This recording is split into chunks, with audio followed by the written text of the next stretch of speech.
Well, thank you very much. It's always a pleasure. Whenever I'm on Republic, I'm not on a network, I'm coming home. So thank you. It's always an honor to be with you. Now, you have asked a question. The question underlying it is the assumption that the decision to levy these tariffs was taken on the spur of the moment. No, they have been under consideration for a long time. Much as Trump is unpredictable, people talk of disruptive technologies. Trump is a master of disruptive governance. I don't think these decisions are taken on the spur of the moment. It would have been planned for a long time. And he announced it because there were only 2 days to go for the new month to come.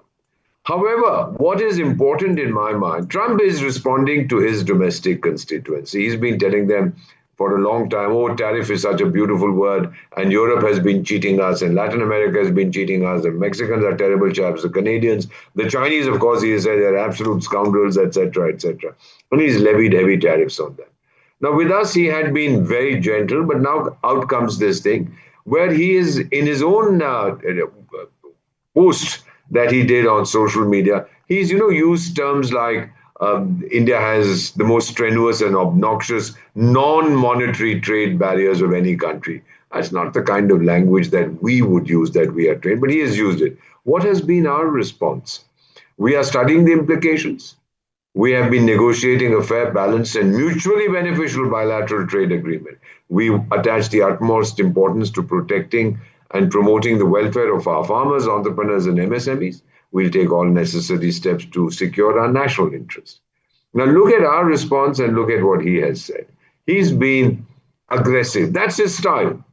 But that's not a very diplomatic style. In diplomacy, we are trained. Never use language that you will regret later. It'll come back to haunt you. The spoken word is like the fired gun. The bullet doesn't come back, and whatever you uttered doesn't come back to you. I've been 52 years in diplomacy and counting. And our training on day one is be very careful with your language, because you don't want to offend the other person to a point that his attitude becomes very hard. You might notice that whatever Dr. S. Jaishankar, the best foreign minister that we've ever had, and our president, the best prime minister that the world has ever seen, whatever they do, whatever they say, it's never vituperation, it's never abuse. The other fellow can abuse us all he wants. There used to be a character, I don't know if you've heard of a fellow called Mohammed Muzu or something like that, the Maldivian chap. And he used to go around using all kinds of terrible language against our prime minister. And then 2 years down the line, when the prime minister goes to Maldives, he's given the highest possible honors. And suddenly Mr. Muzu has realized that his language was inappropriate. So he made every effort to convince us that he didn't mean what he said. It was on the spur of the moment.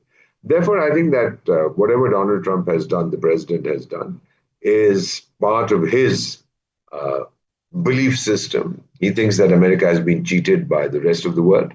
He would like to see all factories around the world come back to America, make stuff in America, not realizing it'll be very expensive, nobody will buy it. But then these are things that I don't think he's a very good economist, nor is he a very good diplomat, but he speaks his mind and he addresses his constituency, the constituency that is called MAGA, Make America Great Again.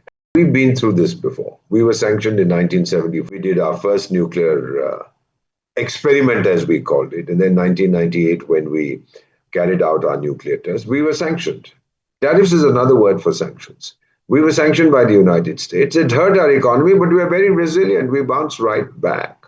So what's going to happen now is that, of course, to some extent, it will disrupt trade between India and the United States, but the US will suffer as much as we do. There are certain things they buy from us, not just pharmaceuticals. They buy rice from us. They buy textiles from us. They've already closed the Bangladesh Spigo, the tap for textiles and garments. Now, if they want to close the one from India and they want to open the door to American manufacturing, there aren't any companies or factories left in the United States that make garments. They all shifted to Bangladesh or to China or to Vietnam, wherever. And all these countries have been badly hit by tariffs. So whatever he's trying to do, he's moving very fast. And his intention is clear. Intention is that, look, guys, America is no longer a sucker. You can't just keep selling me stuff and not buying from me.